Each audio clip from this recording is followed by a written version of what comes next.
Shout out to the old school, back in the days.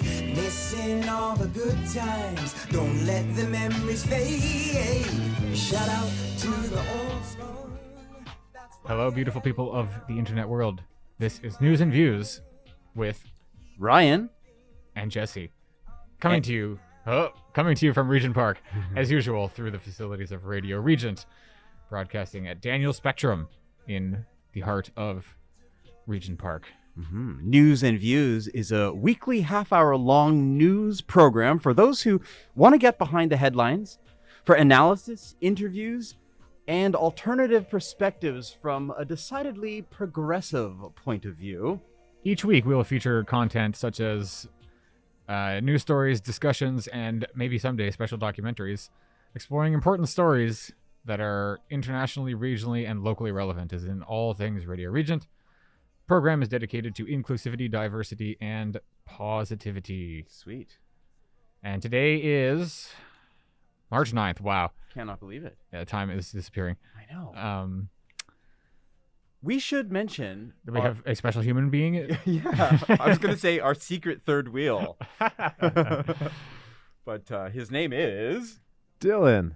Hello, Dylan. For those of you who are watching out in the world of the camera zone, yes. Dylan is over there. Maybe...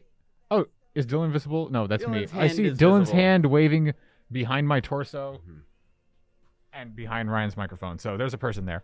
Dylan also comes from a community work background, and he's got some great insights, so we're happy to have him. Yeah, Dylan featured on our show last week, actually, telling us a lot about the Coldest Night Walk fundraiser, which was Yonge Street Mission? That's right, hosted by St. Paul's on Bloor, and you can still make a donation until the end of March at cnoy.ca. Cool. Awesome. Okay, so as usual, let's start with some weather. No extreme events. For a second, I thought that was happening right now. That was trippy. No extreme events today, at least. Yeah, and well, none coming, honestly. Oh, although actually weather advisory, that wasn't there yesterday. And by yesterday, I mean earlier today. Yeah, buddy, listen, they're saying that we are going to get one more nice chunk of snow. Every time we're here, we're like, hey, watch out for the storm tomorrow. I know, every day. Yeah, winter weather travel advisory in effect for tomorrow, Friday. Not as bad as last week, but some hazards of snow with a total of accumulation of between 4 and 8 centimeters. That much was almost falling per hour last Friday during that storm. So, compared to that, visibility may be reduced at times during the snow, and the timing of the weather event will be beginning near noon, tapering off late Friday evening. So just for a few hours. However... The evening commute will be affected by the snowfall, so please be careful to drive safely. Make sure your lights are all good and you're keeping a 360-degree eye on the road and your car if possible. And I hope you have not taken off your snow tires yet, because winter ends in May. So, I mean, yeah, I said that last week and I will say that every time. So beyond I'm not even driving anymore. I'm tired of, I just don't even really want to drive. Yeah, I don't and can't. So okay, fair enough. Not an issue for me. Right. Temperature wise, it's currently sitting at 2 degrees in, Billy Bishop, which is probably as close as we can get. Tonight down to -2, but a bit of wind, nothing too severe, not for Toronto anyway.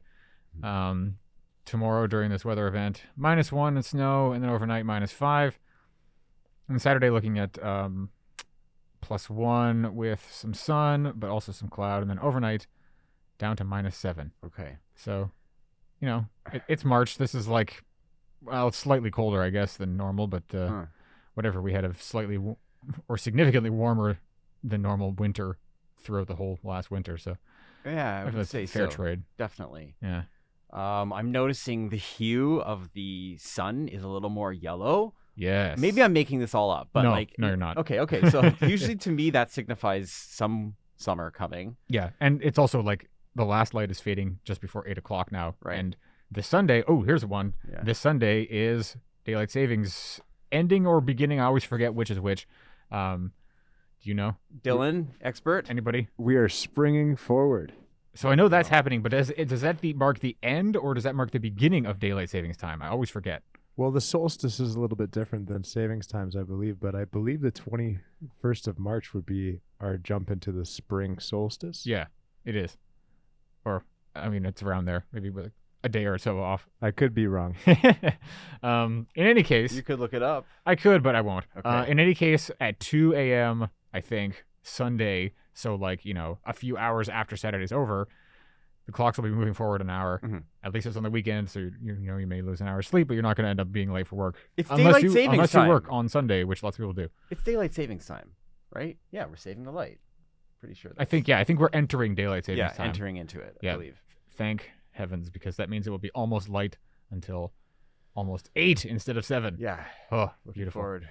Yeah. So don't forget to change your clocks and etc. Although most these days clocks are automatic, so you won't even need to think about it. Mhm. To the meat of the show. Yesterday, something very important happened. Yes. What was that? Internationally, it was International Women's Day. Huzzah! Huzzah! Did Very anybody cool. do anything interesting or relevant personally? Newsworthy, also. I personally didn't because I was running around like a chicken with my head cut off yesterday. Beautiful image. I did send a WhatsApp message to a wonderful woman in my life. Okay. Yeah, but I didn't really get involved in the city. But there were events. There were a few of them. One of which was happening here, was it? No. Hold on. Sorry, the order's a little messed up. Mhm. This one was nearby to here. It was Embracing Equity Through Innovation, an International Women's Day event at 349 Ontario Street. Do we know what that is, that building? Because we don't have a name of It's, what that building is. Oh, don't know. TNG. What is TNG? The Next Generation is what I think of because I'm a nerd. I am not 100% sure, Okay. but I believe you could be correct. Do you know what TNG is, as opposed to what it stands for? I am still doing my research to learn more about women and the organizations that help to represent them. The Neighborhood Group. I There have you just go. been taught by Lord and Master Google. Oh, no.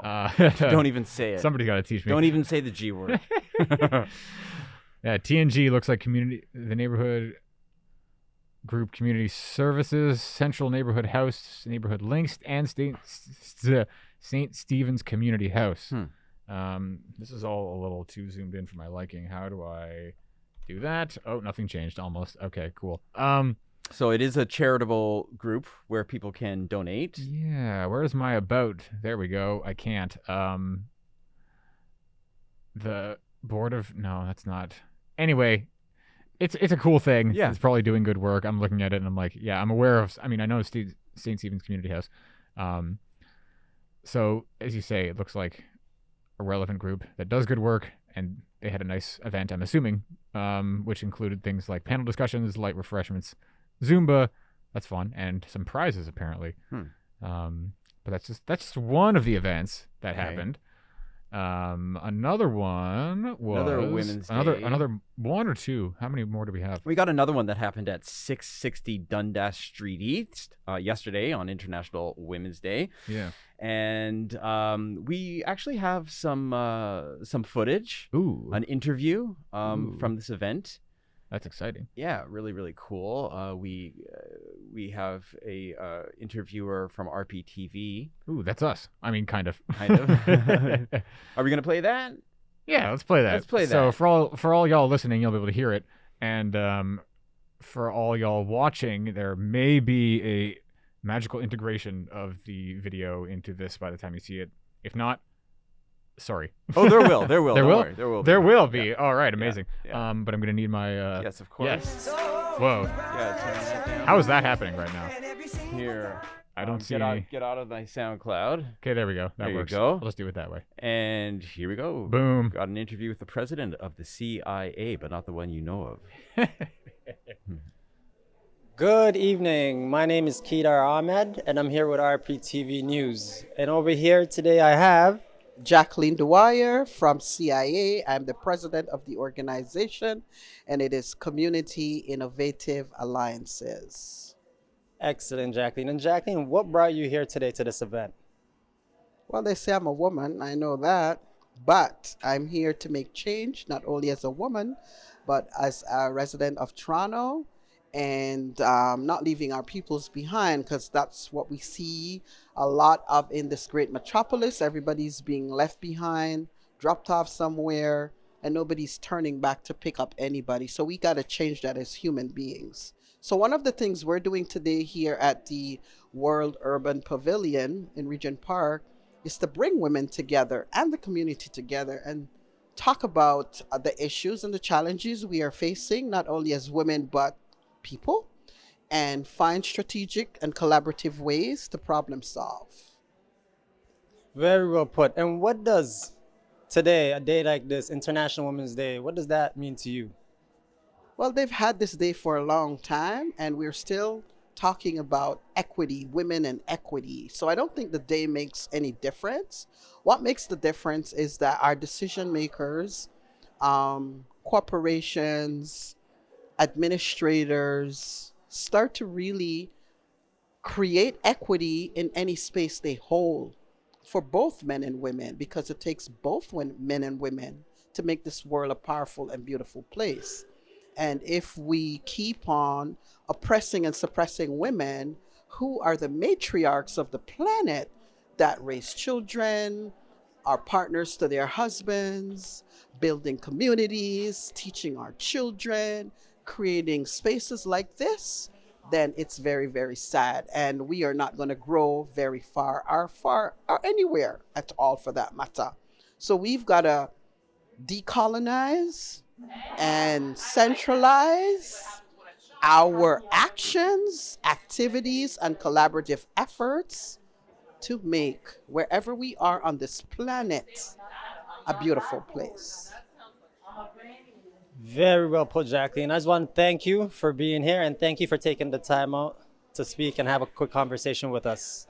Enjoy the rest of the evening. Thank you so much for coming and share with us today. Thank you. Thank you. Sweet. That was beautiful. I really like that, talking about gender equity and money and access to both genders equally. Yeah, and how it takes, everybody working together, right? It's not like,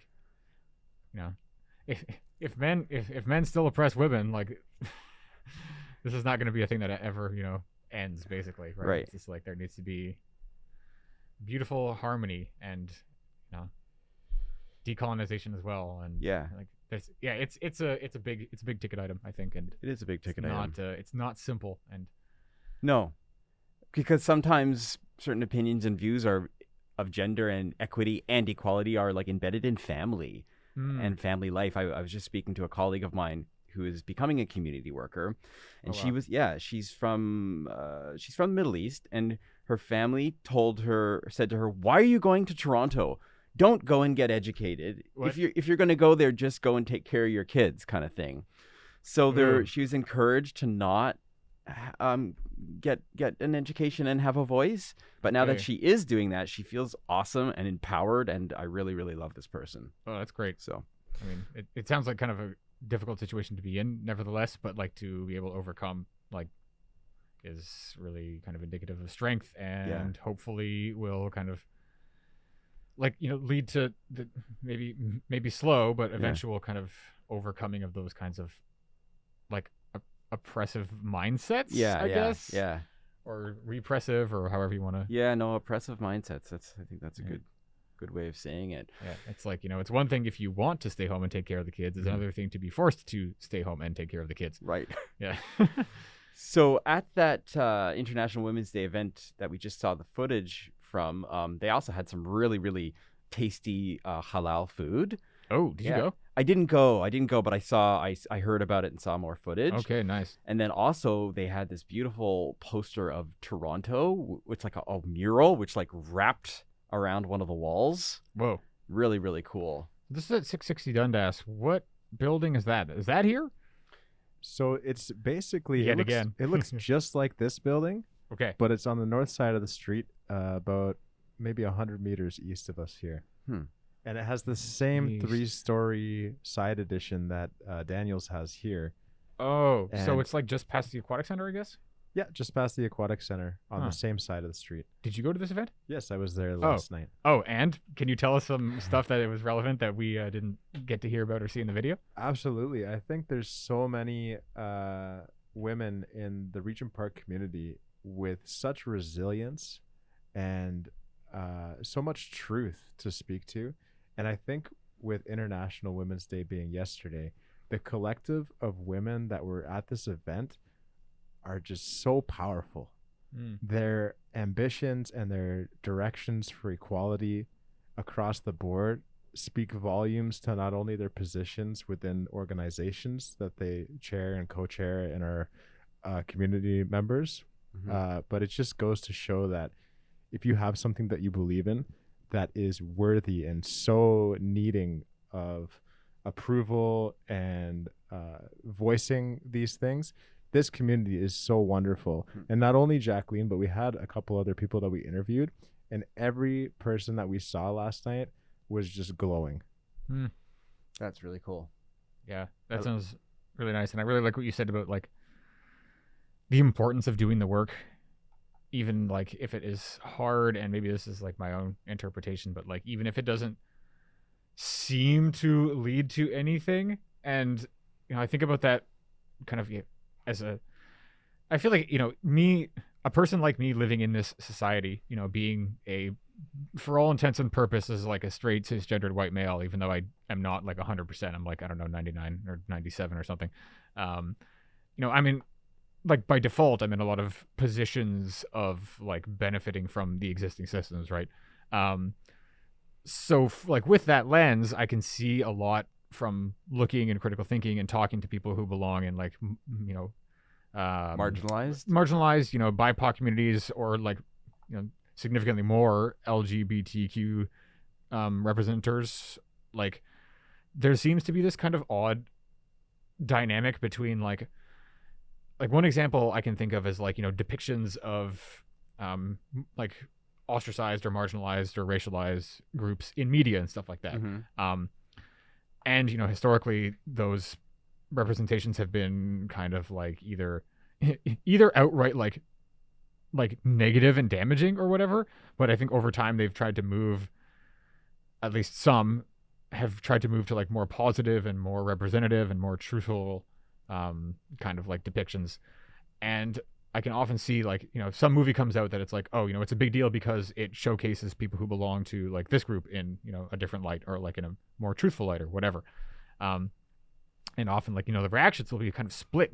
Some commentators will be like, yeah, this is like a great step forward. The community really needs this. And other people from the same community might just be like, this is not enough. Like it's an insult. We can do so much better than this, blah, blah, blah.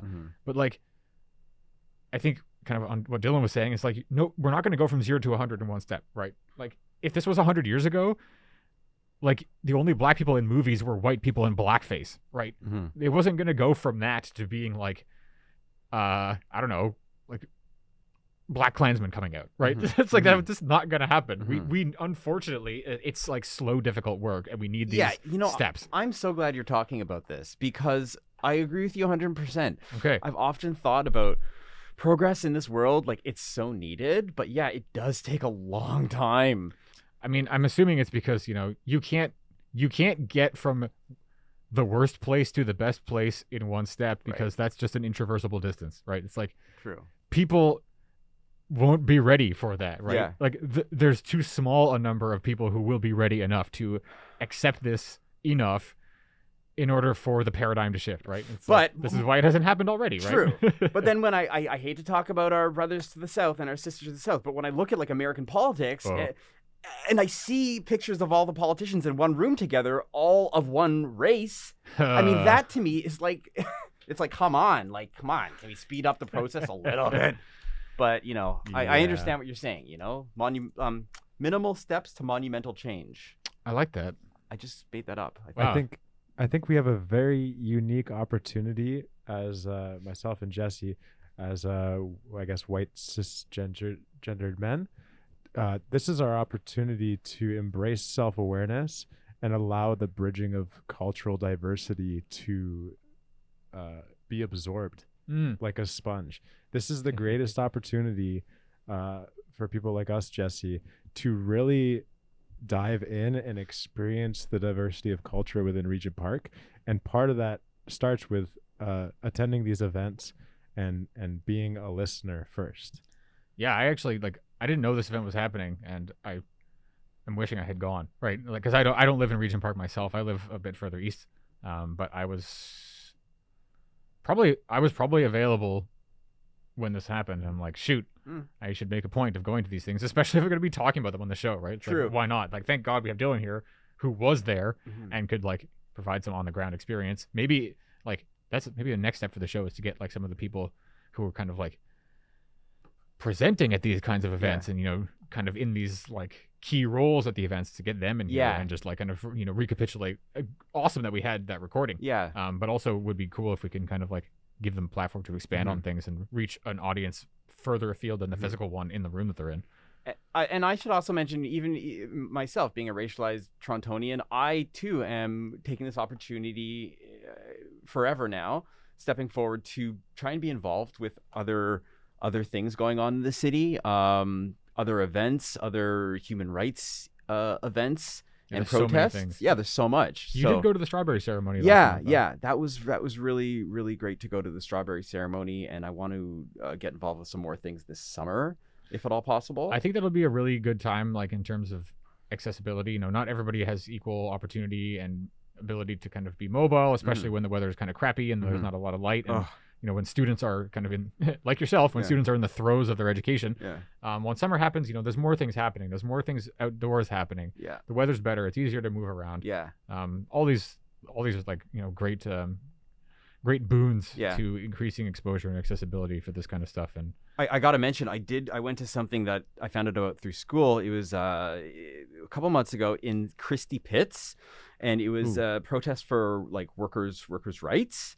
And I didn't hear about this one. Yeah, it was really interesting, and I spoke to some people. I was so ignorant towards the idea of Canadians or people who are in Canada who don't have status.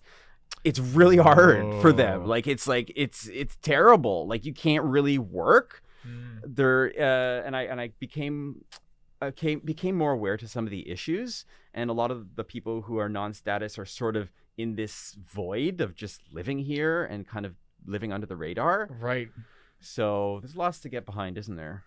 Yeah. And also, all of this stuff with the fact that any given person has an entire life that they also have to manage, whatever that is, right? Right. Whether it's studies or work or health issues or some combination of all that and maybe more other things. It's it's good to be able to act on the intentions, but I think having the intentions and the openness of the mind and doing whatever it is that you can in your given situation, that's kind of crucial. And whatever comes after that, it's all great. Well said. Yeah.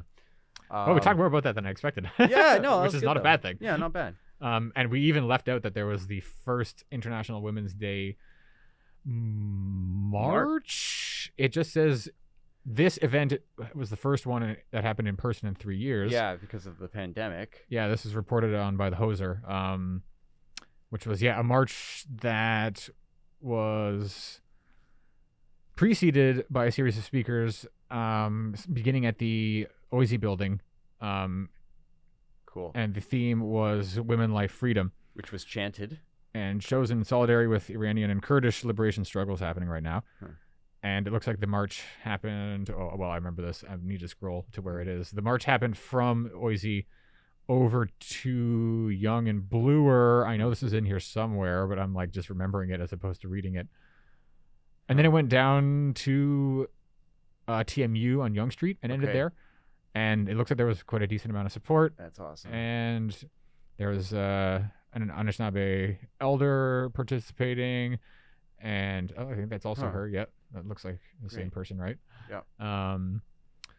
Some guest speakers. Sorry, my brain just kind of went offline a little bit. Worries. It's more cool stuff happened. Yeah. It was a good day. And there looks like there was also some kind of connection between, the teachers who are protesting against the Bill 124, which is nonsense. I'm just laughing in my head here because we're seeing this image of lots of people in downtown Toronto filling the streets, but part of me is like, how can they even do that with all the construction going on? I mean, maybe it's easier because there's fewer cars. I don't know. Yeah. You're right. Anyway. Yeah. I feel like that's a bit metaphorical. I What feel the- like the city of Toronto is always going through construction. But I Yes. think the people of Toronto are under construction as well. Wow. That's brilliant. I love That's it. pretty good. I like that too. We are all a work in progress, right? You had something in your hand there, Ryan. Yes. We kind of went the opposite format as usual. Usually we talk about bad news and then we talk about like some good things after. Right. We kind of talked about, I mean, the backdrop of all this International Women's Day stuff, I guess, is bad, right? It's like this like Black History Month. It Yeah. shouldn't need to be happening, Right. but it's good that it is. Right, true. There's been a lot of, we've been reporting on violence and TTC issues. There seems to be a lot of hubbub going on in Moss Park. Hubbub. With a lot of different issues of construction and buildings and people being moved and then moved back. But there is unfortunately some violence. A 55-year-old man is dead after being stabbed by a group of people in downtown Toronto overnight, Toronto police say. Group. Ugh. Yeah. Now, in the tweet Monday morning, police said a man was reportedly attacked by a group of people outside a shelter near Queen and Sherbourne Street just before 1 a.m. The group fled eastbound on Queen Street East from Sherbourne Street. The man was later transported by medics to hospital in life-threatening conditions where he was. Oh my gosh. You're reading Well, this for the first time, right? Yeah, now, aren't yeah. you? Well, this end part, he didn't make it. He's deceased. He died. So what a contentious area, Sherbourne Street and following down there, eh? Dylan, what do you know about Sherbourne? Like, what's happening there? It seems to me that people are being squeezed a little bit with the new constructions of things and gentrification. Yeah, I haven't been in that area in a long time. Yeah. I Have feel have you been? I feel like there's so many layers to that neighborhood. There's so many organizations that reach out to help others experiencing things like homelessness and addiction. These things exist nationally across the country. But for areas such as this, especially just down the street, they have Moss Park losing trees, encampments being impeded upon for Metrolinx projects. It just seems like they keep pushing further and further into the neighborhoods that they should be investing in to help. And they're just investing infrastructurally to create more condos. Right.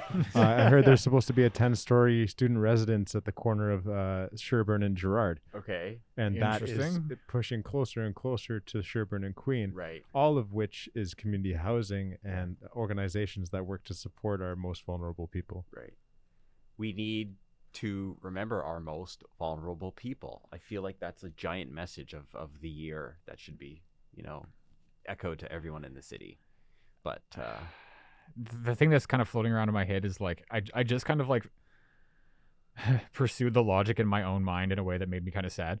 But I was like, all these models show that it costs way less money to, like people who are on and underhoused and like suffering with substance use and stuff. Like it's way more economically sound, if we're going to look at things in terms of like, just the freaking dollar bills or whatever, like it's way more economically sound to basically give them the proper support and help that they need than it is to just like continue to band-aid the solution or like barely do anything. And, then murders happen, which costs like, medical expenses and stuff like that. And I'm like, why do we just like do the stupid thing and, keep suffering going and also spend more money? And then I'm like, because the end game is probably to just like let everybody die.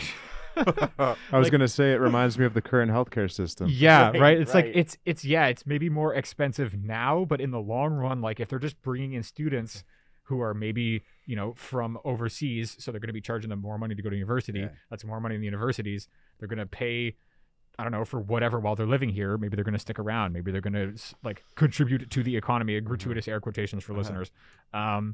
Like that is maybe more money in the long term if all these people who are currently in the area, they just force out and then like let fall off the face of the earth in whatever way, right? Well, that's Gross. That could be part of the plan. Craziness. Uh, We are coming close to that time, my friends. we are basically at that time, and we had plenty of things to talk about that we didn't have time to talk about today. Can you put a little bit of a line here so that signifies that we can bring it up on the next show. Yeah, because that's I don't think that's gonna. This one anyway is not gonna go out of fashion. Yeah. We'll start with this next time. I'm like, we could just shoehorn this in now, but we're already at time, No, so no. we shouldn't do that. Sweet. This has been a real pleasure as usual, folks. Yeah, thanks for joining us again today, Dylan. I feel like not only having a general, third presence, but somebody who had some very clear insights yet again into stuff that we were talking about. Like, it really bolstered the quality of the program today. Mm-hmm. Always a pleasure to be on the show. And you never know when some of these bits of information might come to light. So I'm thankful and happy to share. Yeah. Awesome. So this has been News and Views With Ryan and Jesse, and Dylan. coming to you from Regent Park through Radio Regent, which is how we're broadcasting, part of the Daniel Spectrum. No, not part of Daniel Spectrum. Out of Daniel Spectrum, part That's of the what is the official name? Focus Media, right? Focus Media. Focus Media. We'll be back next week at the same time, same place. Although Ryan will not be here next week. Mm-hmm. Oh, maybe you can be my co-host. That is quite possible. Hey. All right. Well, that was amazing. We'll see y'all next week in some capacity, and stay healthy, stay safe, stay warm, stay beautiful, and we will see you then. Fantastic. Peace. Cheers. Don't forget to like, comment, share, and subscribe to our YouTube channel, and check out all of our social media platforms. For more information, check out our website.